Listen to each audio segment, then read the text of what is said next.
बिटिसिनि मावफुं सोद्रोमा अरुप कुमार देखौ नागारनानै समाज सिबियारि सुकुमार देबनाथजों गोरोबफैदों देबा सरकार आरो माखासे लाइमोनफोरा।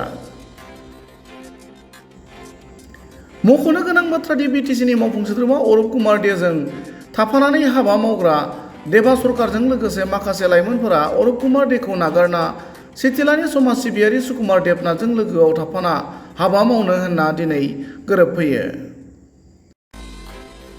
सिथिलानि जाफुंसार फालांगिरि समाज सिबियारि सुकुमार देबनाथ बिथाङा ओनसोलनि रायजोफोरनि थाखाय थांनाय गोलाव समनिफ्राय गोबां हाबा मावबोबाय थानायखौ नुनो मोन्दों। दुलाराय आसाम बाङालि जुब छात्र फेडारेशन शक्ति आश्रम आन्चलिकनि आफादगिरि देबा सरकारजों लोगोसे हानजासे लाइमोनफोरा बिटिसिनि इएम अरुप कुमार देखौ नागारनानै फैनाय साफ्रोमखौबो समाज सिबियारि सुकुमार देबनाथआ गुफुर फालिजों बरायो।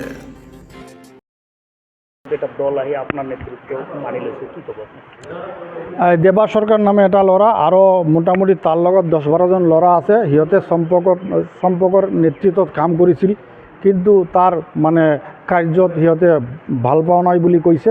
সেইকাৰণে সিহঁতে আমাৰ ওচৰত আহিছে, বোলে আমি আপোনাৰ লগত কাম কৰিম, আৰু সেইকাৰণে আমি সিহঁতক আদৰি লৈছোঁ।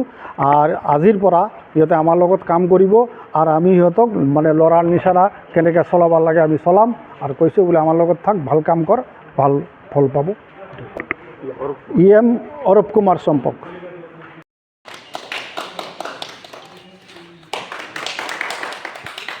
ইয়াৰ পিছে জনাইছোঁ,